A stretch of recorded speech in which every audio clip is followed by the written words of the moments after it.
Catching a bid back above that 170 level, up about 4% today. Was up over 5% earlier, but still down about 7% so far this year, and off about 17% from those all-time highs that we saw last October. It's been in consolidation phase between about 170 and 195 over the last several months here, but now trying to bounce off of those multi-month lows that we saw just at the end of last week and into yesterday's close.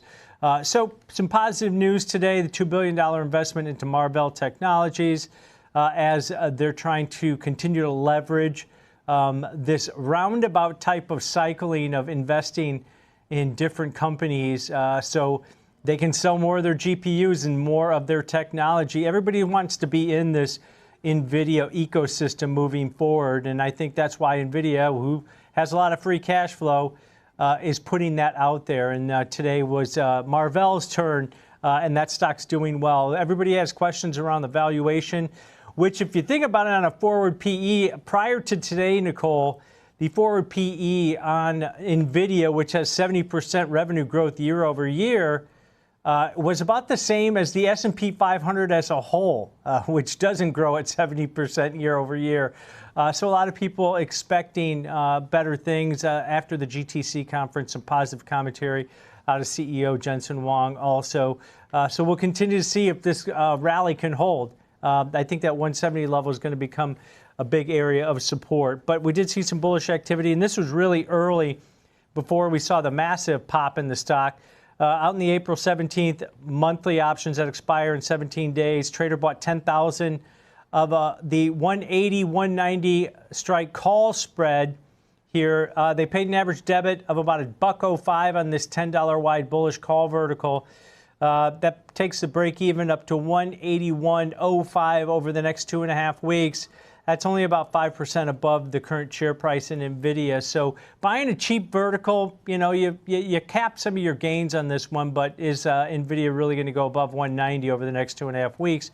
Most likely not. The probabilities are against that. But yeah, bought a cheap call spread here for some upside exposure over the next 2.5 weeks. If you look back in October, you know, in Washington, Jensen, you know, talked about $500 billion of Blackwell and Rubin orders until the end of 26.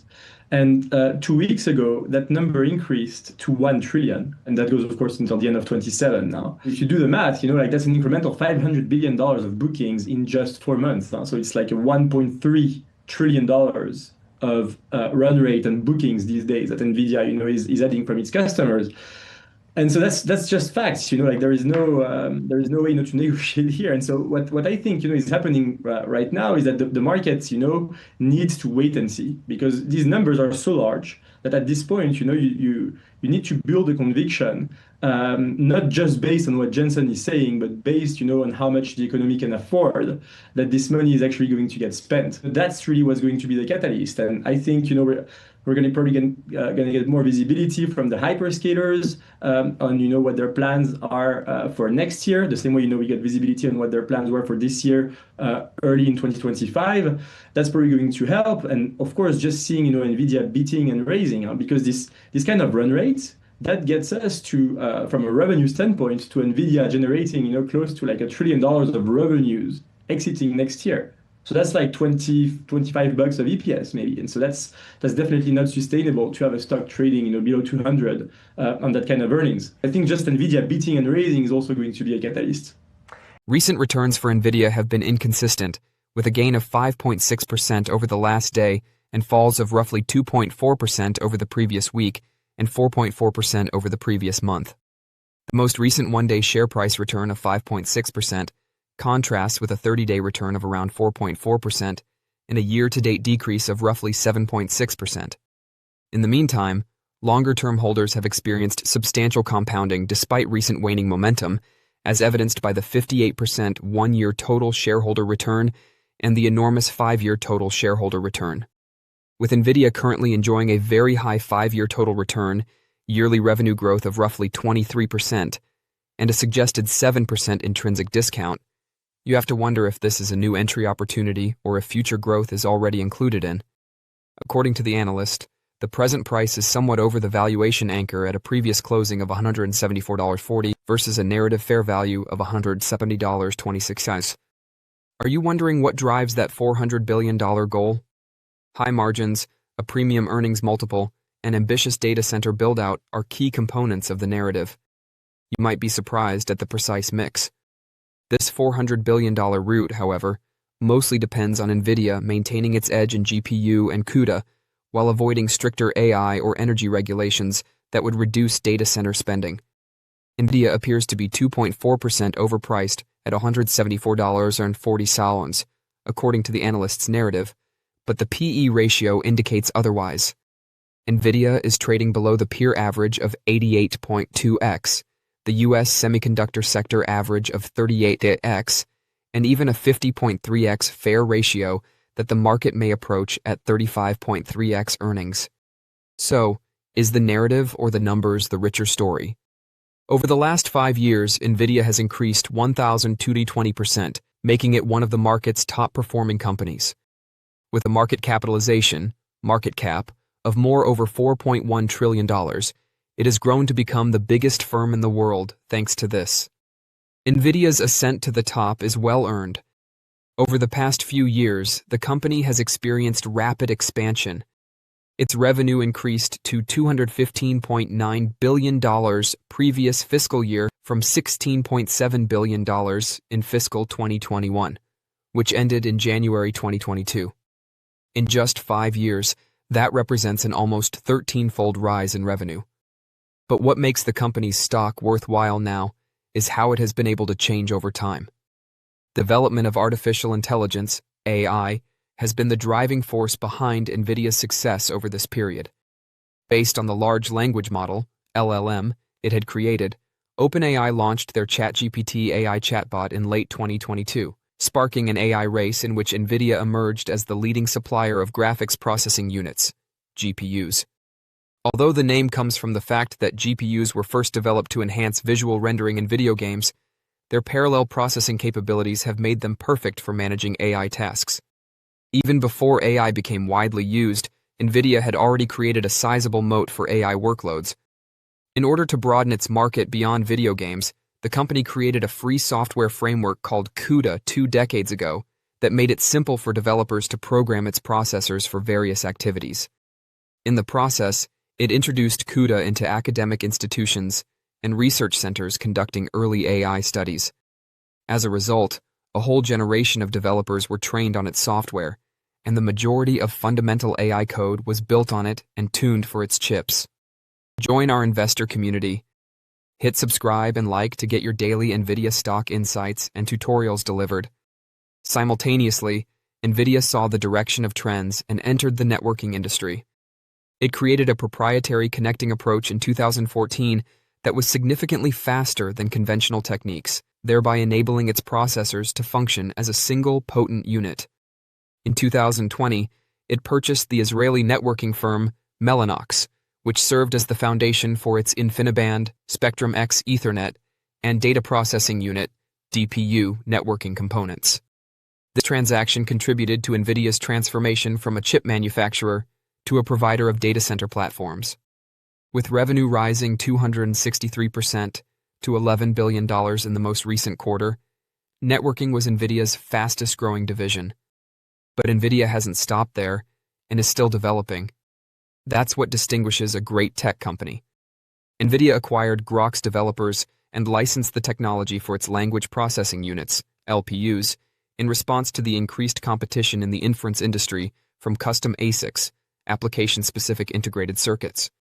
The company has successfully integrated these inference-specific processors into its CUDA environment.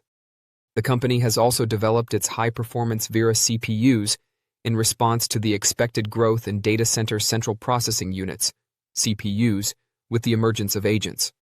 All of these elements are now needed to provide a range of server racks that may be used separately to manage various duties in an AI data center or in combination for a full turnkey solution. Compute, inference, agentic AI, storage, and networking racks are among these 5. Is Nvidia's stock still worth purchasing then? Great businesses must recognize the direction that technology is moving and take appropriate action.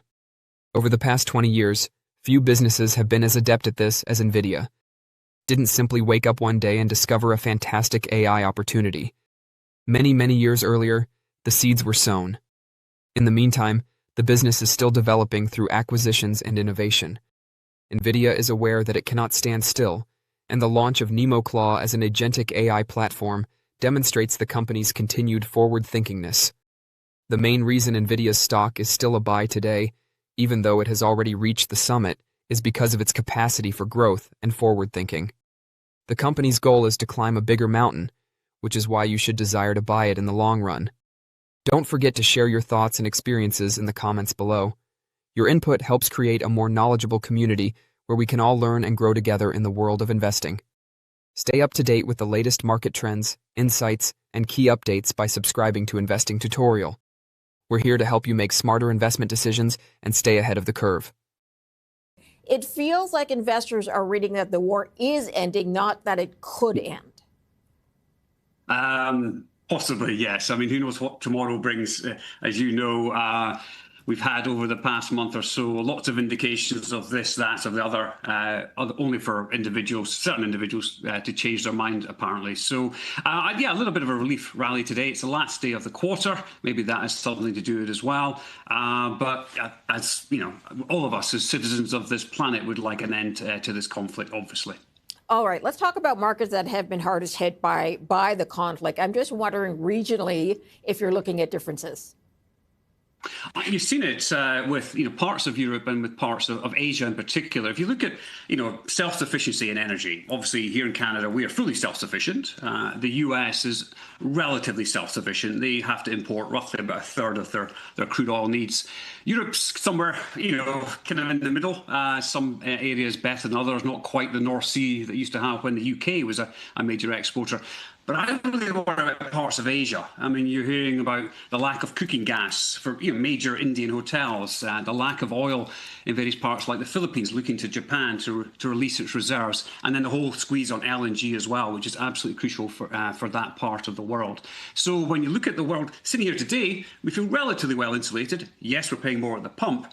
But you're having parts of the world, the further east you travel, where they're not able to get the stuff. And, that is more concerning for them and for their economies and possibly their stock markets. Okay, let's talk about a couple of other things that happened today. Nvidia announced it's investing $2 billion in Marvell. So what does Nvidia get out of this? Yeah, if you look at the bottleneck, now if you think of your data centers, obviously you have your GPUs from Nvidia crunching away at ridiculous rates. But they have to be able to talk to one another. And so the bottlenecks that we've seen in data centers, we've talked about high bandwidth memory. That's one part of it. And then it's the ability to speak to one another. So Marvell is a leader in photonics, which allows you to communicate via light rather than electronics and electricity. And that's typically quicker. So it's addressing those sort of bottlenecks.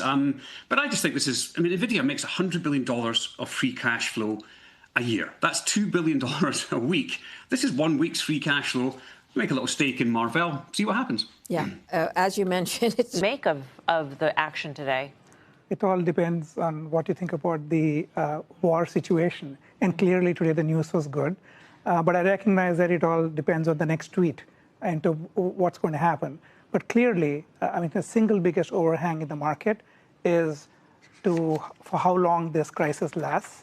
And then what is the sort of, when you come out of it, what are the implications? So I think, broadly speaking, our view is that in the history of geopolitical risks over the last 10, 15 years has been that most of it has been generally contained geographically, and it's normalized relatively soon. So I think you can argue that the market has been somewhat pampered to follow that view. And already the Middle East crisis is broader in terms of Saudi Arabia, Oman, Bahrain, Kuwait, the list goes on. But I think the view is that there will be a resolution, and that's our base case. And that's why we have approached it from a scenario analysis standpoint. So if things will go wrong, we have a downside case of 5,900 for the S&P. But we raised our price target, and we raised our earnings estimate last week. And that's why we're getting all the attention. So let's just say it ends. Let's say it's the best case scenario. It ends tomorrow. The strait is open. There's no tolls and nothing. Everything goes back to the way it was, except that maybe oil prices remain high for some. Is that the scenario that gets you to your new higher EPS and price target estimates on the S&P 500? Yeah, at the core of it, I think the view is that the U.S. economy is a lot more immune to this crisis compared to the rest of the world. Asia is the most exposed. So is Europe to a great extent. But U.S. as a net energy exporter is in pretty good shape. But if 20% of S&P earnings come from overseas, can we really be immune? If those earnings are in question in any way because of higher oil prices, because those economies are much more impacted? Sure. The question is, how high is the oil level you're talking about? 85 to 100, we think the U.S. economy can absorb.